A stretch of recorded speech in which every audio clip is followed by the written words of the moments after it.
The wind howled through the Scottish Highlands on the night the world ended, a chorus of iron and screams that forever severed the past from the present. They say that grief is a ghost that haunts the hallways of the living, but for the Duke of Blackwood, the ghost didn't just haunt him, she owned him. We often believe that love is a sanctuary, yet for Christian and Clara, it became a battlefield of smoke, steel, and a silence that lasted 3 long, agonizing years.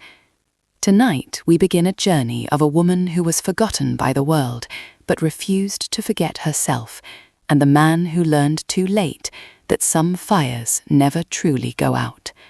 If this tale of secrets and reclaimed power stirs your heart, please subscribe and join our community of history-bound souls.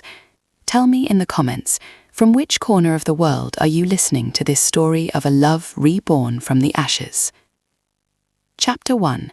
The Ghost of the Iron Rails. The express to Edinburgh had been more than a feat of engineering. It was a silver needle stitching the heart of the empire together. But on that rain-slicked Tuesday 3 years ago, the needle snapped. When the carriages tumbled into the ravine, the fire that followed was so intense it turned the very soil to glass. Christian, the Duke of Blackwood, had stood at the edge of that blackened crater until his boots melted. He had sifted through the cooling ash with his bare, bleeding hands, looking for a shimmer of gold, a scrap of silk, anything that remained of Lady Clara. They found only a charred fragment of her favourite cerulean dress and a locket that had fused shut in the heat. "She is gone, Your Grace," the investigators had said, their voices hushed with a pity that felt like a serrated blade. But Christian didn't believe in gone. For 2 years he was a spectre in his own home. He wandered the corridors of Blackwood Abbey, smelling her rosewater perfume in rooms she hadn't entered for months. He drank until the edges of the world blurred, hoping that in the stupor of brandy he might find the path back to that train platform. He had lost his fiancée, yes, but he had also lost the only version of himself he liked. Meanwhile, the estate groaned under the weight of his neglect. The Blackwood coffers, once overflowing, were now as empty as the Duke's heart. His mother, the Dowager Duchess, a woman whose spine was forged of Sheffield steel, had watched her son's decay with mounting alarm. "The dead do not pay the interest on the mortgage, Christian," she had hissed one evening, her eyes cold. "If you do not marry into the railway money, the Abbey will be a stable by Christmas. Lady Beatrice is a lovely girl. Her father, Lord Stirling, owns half the tracks in England. It is a logical union." Christian had looked at her, his eyes bloodshot and hollow. Logical. Yes, I suppose it is logical to marry the daughter of the industry that killed the woman I loved. But desperation is a powerful architect. By the 3rd year, the brandy had failed to numb the debt, and the silence of the Abbey had become deafening. He surrendered. He would marry Beatrice. He would trade his title for Stirling's gold. He would move on, even if every step felt like walking on broken glass. What Christian did not know, what no one in the ton could have imagined, was that Clara had not been consumed by the fire. When the world turned upside down, Clara had been thrown through a shattered window, her body plunging into the icy, churning waters of the river below. She had floated for miles, a broken doll in a tattered gown, until she was pulled from the reeds by a family of mill workers. She woke up in a cramped cottage in a soot-stained valley, her mind a terrifying blank slate. For 2 years, she was simply Claire, a woman with scarred hands and a quick mind who worked 14 hours a day in the very textile mills that powered the north. She learned the rhythm of the looms, the cruelty of the floor managers, and the secret language of ledgers. When her memory finally returned, triggered by the simple sight of a blackwood tree in a winter field, she didn't cry out for a carriage. She sat in her small, cold room and looked at her blistered palms. She realized that the Lady Clara who had spent her days embroidering silk was dead. In her place was a woman who understood the machinery of the world. She didn't return to Christian, not yet. She knew that a penniless, resurrected woman would be a scandal, a ward, a victim. She didn't want to be saved. She wanted to be powerful. Using the small savings she had scraped together and an anonymous tip to a rival investor about a flaw in the sterling mills, she began to trade. She was Madame C, a shadow in the counting houses, a brilliant tactician who bought up devalued railway stock and textile patents while the aristocracy slept. She watched from afar as the news of Christian's engagement to Lady Beatrice reached the papers. She saw the sketches of the suitable bride, and she felt a fire ignite in her chest that was hotter than the one that had derailed the train. Christian was about to give away the Blackwood Diamond, the ring that had been promised to her, to the daughter of the man whose negligence had nearly cost Clara her life. The time for shadows was over. It was time for the ghost to come home. The midsummer ball at Blackwood Abbey was a spectacle of desperate opulence. Thousands of white lilies had been sacrificed to mask the scent of damp stone and fading glory, their cloying sweetness hanging heavy in the air like a funeral shroud. Christian stood at the top of the grand marble staircase, his black evening coat fitting him like armor he no longer wished to wear. Beside him, Lady Beatrice shimmered in a gown of pristine white lace, a girl who looked like a porcelain doll, beautiful, fragile, and entirely devoid of the fire that once warmed his life. In his pocket, the velvet box felt like a lead weight, the Blackwood Diamond. It was a stone of ancient, cutting brilliance, passed down through generations of dukes to the women who would rule by their side. He had pulled it from the safe that morning, his fingers trembling as he remembered the last time he had held it, planning the words he would say to Clara. "Your Grace," Beatrice's voice was high and thin, pulling him back to the suffocating present. "The orchestra is waiting. My father is waiting." Christian looked down at the sea of faces in the ballroom, the vultures of the ton waiting to see the Duke finally sold to the highest bidder. He reached into his pocket and withdrew the box. He didn't love Beatrice. He barely knew the colour of her eyes when they weren't reflected in her father's gold. But he was a Blackwood, and the Abbey required its tribute. He took Beatrice's hand, his thumb brushing the spot where the ring would sit. The room went silent. The heavy air seemed to hold its breath. Then, the double doors at the far end of the ballroom didn't just open, they were flung wide by a force that rattled the crystal chandeliers. The music died in a discordant screech of violins. Every head turned. Standing in the threshold was a silhouette framed by the silver moonlight of the gardens. She didn't look like a ghost. Ghosts were translucent, fading things. This woman was a pillar of smoke and iron. She moved forward with a stride that was neither hurried nor hesitant. She wore a gown of iridescent charcoal silk that rippled like oil on water, catching the candlelight in shades of bruised purple and deep slate. It was a dress of the modern age, bold, structural, and expensive beyond reason. Around her neck sat a collar of pearls so large they looked like frozen tears. Christian felt the world tilt. His heart, which he had thought dead and buried in a Scottish ravine, gave a violent, painful thud against his ribs. Clara. The name was a broken prayer, barely audible above the collective gasp of the room. She didn't stop until she reached the foot of the staircase.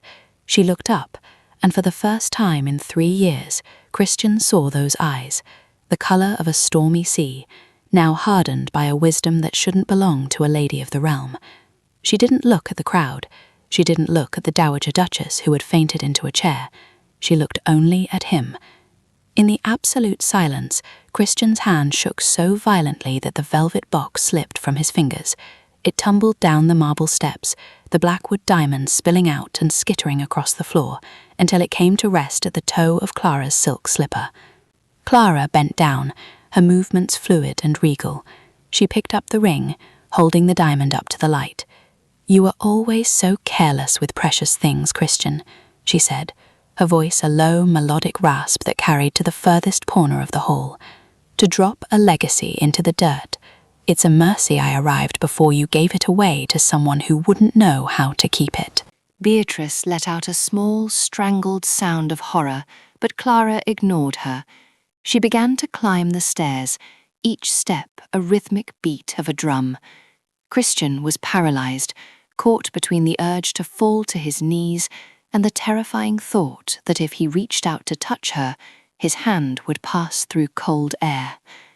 "You're dead," he whispered, his face ashen. "I buried you. I mourned you for 1,000 days." "You buried a dress and a casket of stones," Clara said, stopping just one step below him so they were eye to eye. The scent of her hit him then, not the lilies of the ballroom, but a complex, intoxicating blend of expensive French jasmine and the faint, unmistakable sharp tang of industrial coal. "I lived, I worked, I bled, and while you were drowning yourself in a bottle, I was building an empire that makes your little dukedom look like a tenant's farm." She turned then, facing the stunned guests and Lord Stirling, who was staring at her as if she were a demon risen from the pits. "Lady Beatrice," Clara said, her voice dripping with a polite venom that would have made Jane Austen proud. "I believe your father told you this union was necessary to save the Blackwood estate. He neglected to mention that the man who now owns the majority shares of Stirling Railways and the very mortgage on this abbey is not a man at all." She smiled, a cold, triumphant flash of teeth. "It is me, and I have come to collect my ring." Chapter 3. The heavy oak doors of the library slammed shut, sealing out the frantic whispers of the ballroom and the hysterics of Lady Beatrice. Inside, the air was thick with the scent of old leather, beeswax, and the sudden electric charge of two souls colliding after years in the dark. Christian didn't wait for her to speak.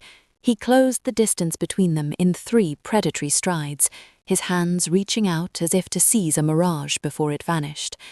He gripped her upper arms, his fingers digging into the expensive charcoal silk. He needed to feel the heat of her skin, the resistance of her muscle, proof that she wasn't a trick of his fractured mind. "You are warm," he choked out, his voice thick with a raw, jagged agony.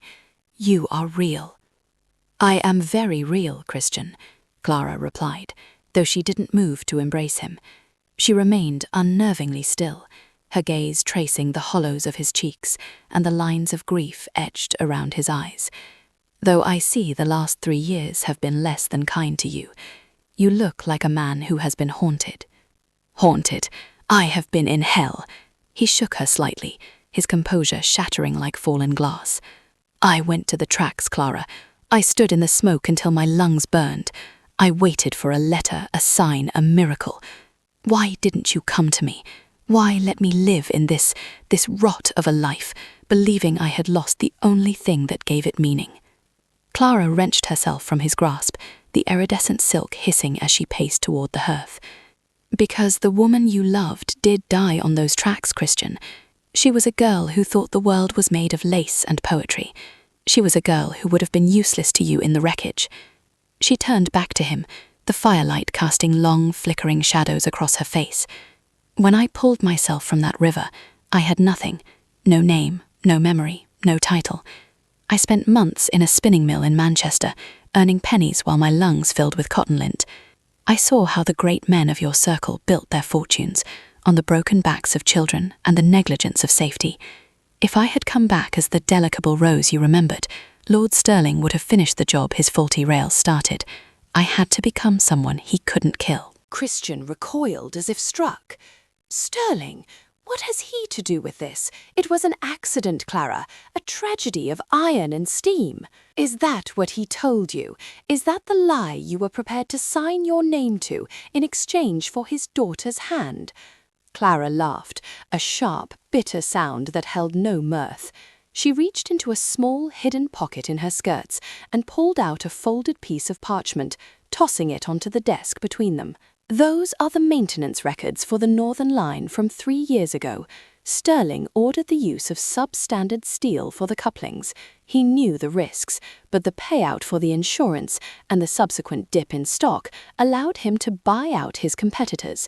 He didn't care who was on that train, Christian. To him, we were all just collateral in a ledger. Christian's gaze fell to the paper, his mind reeling. The man he had nearly made his father-in-law, the man whose money was supposed to save Blackwood, was the architect of his misery. I stayed dead so I could buy him out from under his own feet, Clara whispered, stepping closer until the scent of her jasmine and coal smoke overwhelmed him. I am Madam C. Christian. I own his debts, I own his rails, and I own the ground you are standing on. The power shift was absolute. Christian looked at the woman before him, this titan of industry and pearls and smoke, and felt a terrifying white-hot surge of admiration beneath his guilt. She had survived the fire, and she had returned as the flame. "What do you want, Clara?" he asked, his voice a low, vibrating growl of yearning. "Is it revenge? Is it to see me crawl?" Clara reached out, her gloved fingers tracing the line of his jaw with a lingering, torturous tenderness.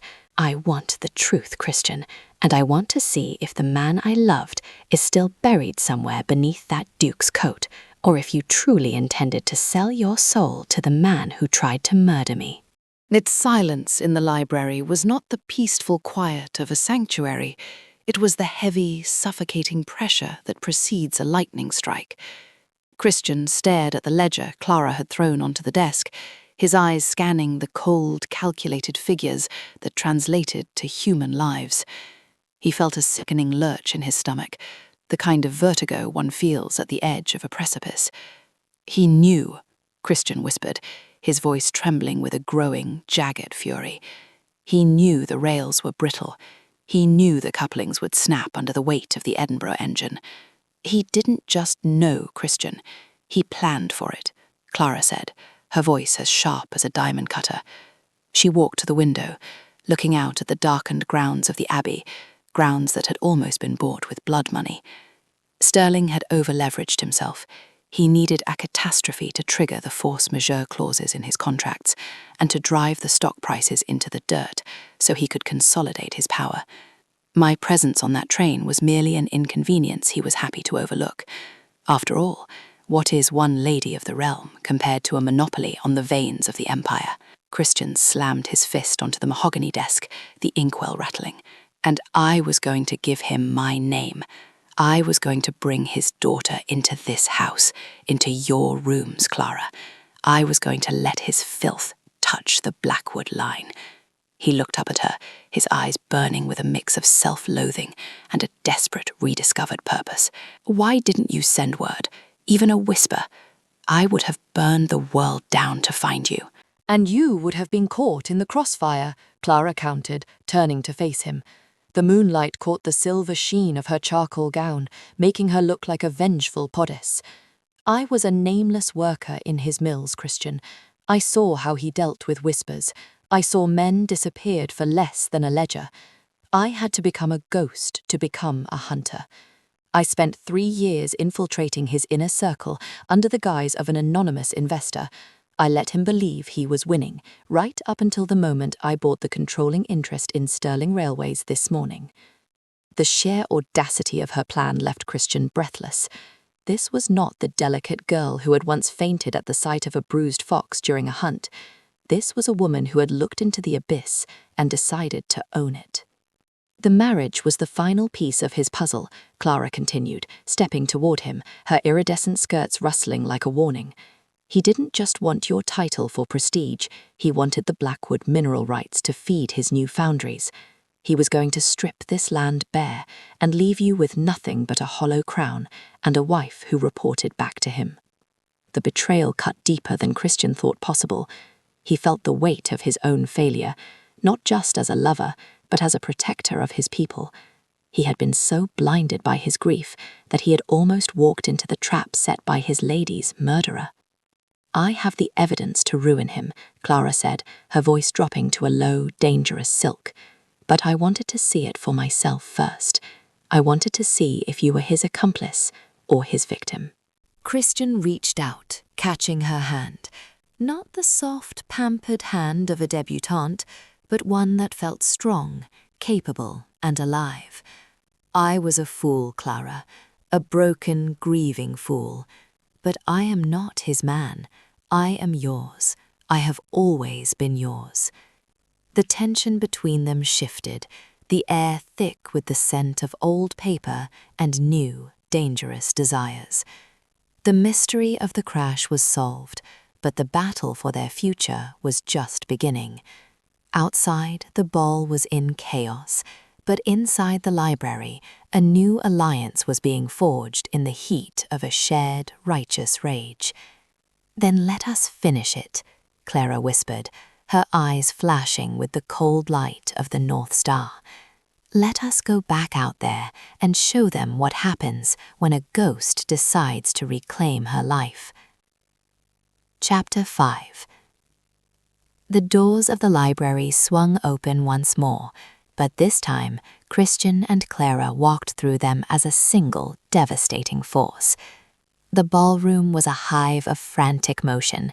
Lady Beatrice was weeping into a lace handkerchief, and Lord Sterling was barking orders to his footman as if he could command the very air to stop vibrating with the scandal.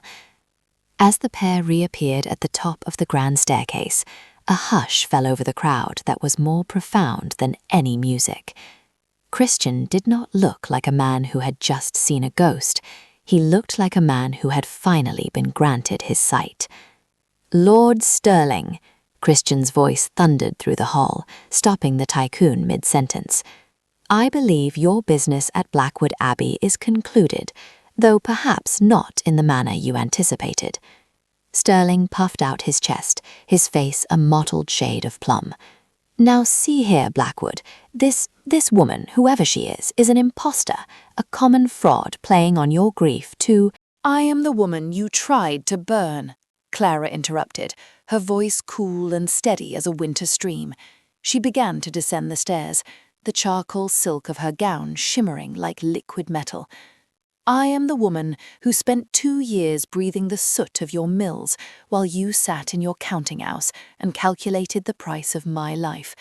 And I am the woman who, as of 4 o'clock this afternoon, has called in every one of your outstanding loans."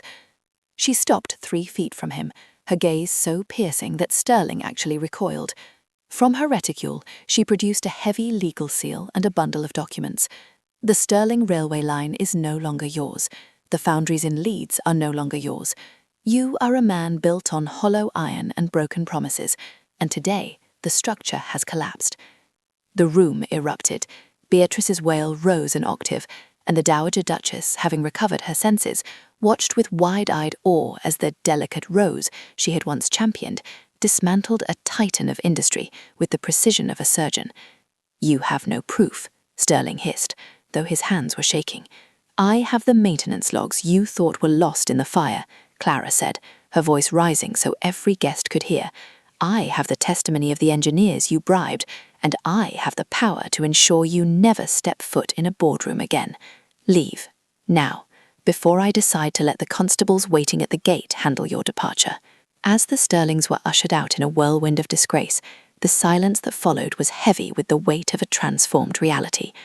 Christian stepped down to stand beside Clara. He didn't look at the crowd, he looked at the woman who had reinvented herself in the shadows. He took her hand, bringing it to his lips, but he didn't kiss the back of it. He turned it over and kissed the faint, pale scars on her palm, the marks of her labor, her survival, and her strength. "I spent 3 years wishing I could go back to the day before the crash," Christian whispered, loud enough only for her. "But I realize now that I was in love with a girl, and I am standing before a queen. I don't want the past, Clara. I want the future you built." He didn't offer her the Blackwood Diamond as a token of possession. Instead, he placed the ring box in her hand. "The Abbey is yours, the name is yours, and if you will have me, my life is yours, not as your master, but as your partner in whatever empire you choose to build next." The sun rose over Blackwood Abbey the following morning, not on a house of mourning or a debt-ridden estate, but on a new era.